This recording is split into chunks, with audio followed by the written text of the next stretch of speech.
지금 이 시간에는 오늘 새벽에 한 새벽기도의 설교를 읽어 드리도록 하겠습니다. 고려신학대학원 새벽기도의 설교입니다. 본문은 구약성경 에스겔서 26장 1절부터 14절까지입니다. 제목은 두로에 대한 심판이 되겠습니다. 간단한 설교인데 읽어 드리겠습니다. 두로는 헬라어로 튀로스, 라틴어로 튀루스라고 하고 영어로는 타이어라고 발음하고 우리말로는 티레라고 하기도 합니다.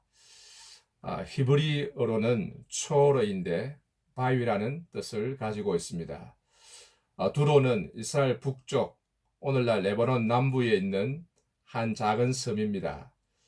해안에서 약 800m 정도 떨어져 있으며 난공불락의 요새입니다.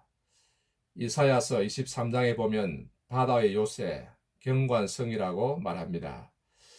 맞은편 육지 쪽에 옛 두로가 있었는데 이것이 먼저 있었고 후에 섬에 새 두로가 건설되었습니다. 성경에서는 두로와 육지 쪽의 시돈 지역을 수로보니게라고 부르는데 그들 자신은 자기를 가나안 사람들이라고 불렀다고 합니다. 두로는 해상 무역을 해서 크게 번성하고 부유하였습니다. 이집트, 소아시아, 그리스, 로마를 다니며 무역을 하였으며 지중해 일대를 장악하고 있었습니다. 이미 오래전에 스페인을 넘어서 대서양까지 탐험하였다고 합니다. 여러 곳에 식민지를 건설했는데 아프리카의 카르타고가 제일 유명합니다.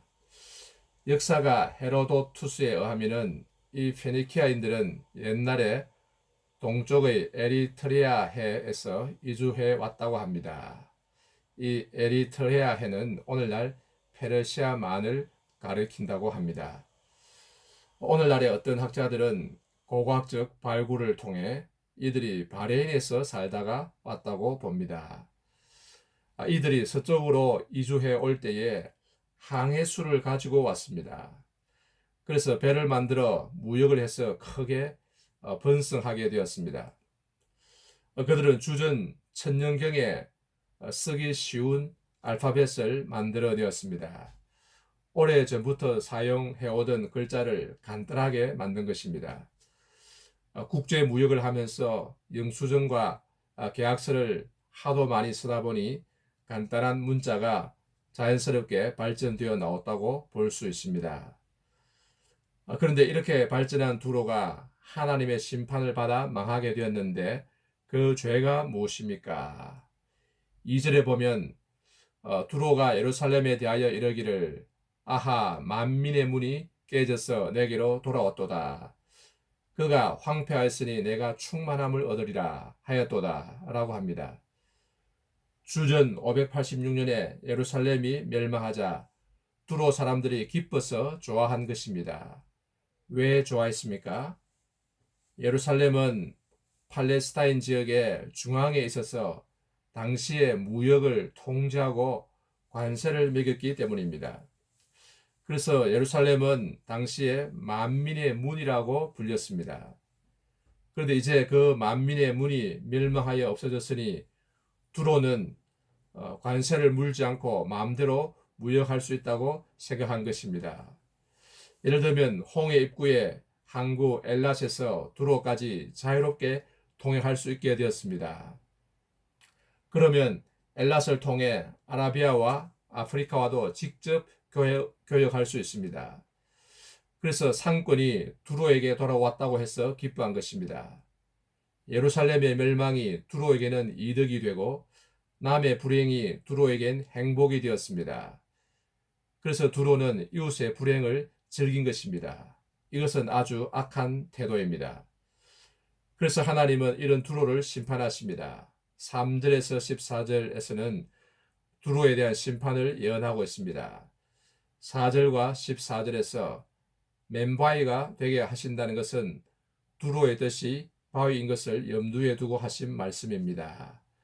또 7절에서는 바빌론의 느부갓네살 왕을 데리고 와서 두로를 공격하게 할 것이라고 합니다.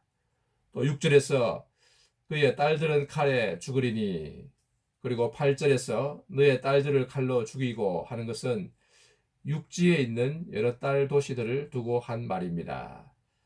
또 7절에 말과 기병이란 단어가 나오고 10절에도 말이 나오는데 두로는 섬이기 때문에 사실 말은 소용이 없습니다. 그래서 어떤 주석가는 이것을 상징으로 보는데, 그러나 이 말들은 두로 맞은편에 있는 육지의 딸 도시들을 공격하고 점령하는 데 사용된 것입니다. 느부갓네살 왕은 예루살렘 멸망 후 두로를 13년간 포위했지만은 함락시키지는 못했습니다. 그만큼 두로는 견고한 성이었습니다. 그러나 568년에 두로는 더 이상 버티지 못하고 느부갓네살에게 항복하였습니다. 그리고 200여 년 후인 주전 332년에 알렉산더 대왕이 와서 점령하였습니다. 7개월간의 공략 끝에 겨우 함락시켰습니다. 알렉산더는 육지와 두로 섬을 연결하는 댐, 뚝기를 건설하여 함락시켰습니다. 그리고 두로의 주민들 중 성인 남자들을 다 십자가에 못 박았다고 합니다. 그러면 두로가 왜 이렇게 멸망한 것일까요? 그것은 앞에서 말한 대로 두로가 예루살렘의 멸망을 기뻐하였기 때문입니다. 이웃의 멸망을 기뻐한 것이 큰 죄입니다. 따라서 우리는 이웃의 불행, 이웃 나라의 불행을 기뻐하면 안 됩니다. 로마서 12장 15절에 보면 사도 바울은 즐거워하는 자들과 함께 즐거워하고 우는 자들과 함께 울라고 말합니다. 다른 사람이 공부 잘하는 것을 시기해서 헐뜯고 공부 못하게 하면 결국 자기도 공부를 못하게 되고 불행하게 됩니다. 옆에 공부 잘하는 친구가 있으면 칭찬하고 격려하고 잘하도록 도와주면 그 친구 덕에 나도 같이 잘하게 되는 것입니다. 공생공령의 원리입니다. 그러나 다른 사람이 공부 잘한 것이 배가 아파서 너는 뭐 잘났냐고 하면서 헐뜯고 비방하고 괴롭히면 결국 자기도 손해입니다. 그런 심보로 세상을 살면 하나님의 복을 받지 못합니다. 우리는 이웃나라가 잘 되기를 바라고 착한 마음을 가지면 우리나라도 잘 되고 발전하게 됩니다. 네덜란드는 작은 나라이지만 주위 나라들과 사이좋게 잘 지내고 있습니다. 독일, 프랑스, 영국 등과 두루두루 잘 지냅니다. 그리고 아시아와 아프리카에 못 사는 나라들을 많이 돕고 있습니다.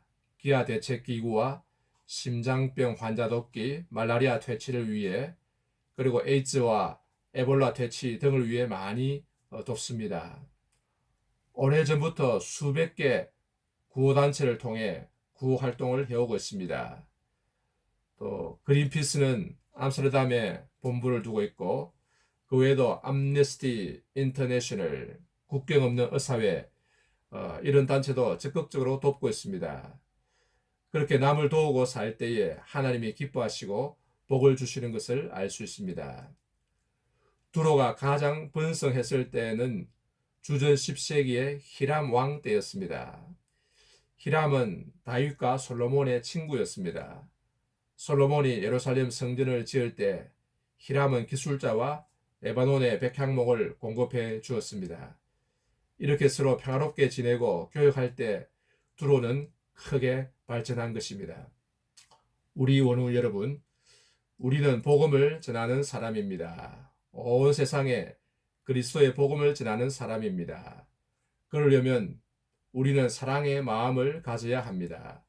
넓은 마음, 불쌍히 여기는 마음을 가져야 합니다. 우리는 온 세상 사람이 하나님께로 돌아와서 구원받고 다 함께 복을 받아 잘 살게 되도록 기도하고 힘써야 합니다. 하나님께서 우리의 마음을 넓혀 주시도록, 그리스도의 마음을 우리에게 주시도록, 그리스도의 사랑이 우리를 강권하시도록 기도하는 이 시간이 되시기 바랍니다. 아멘.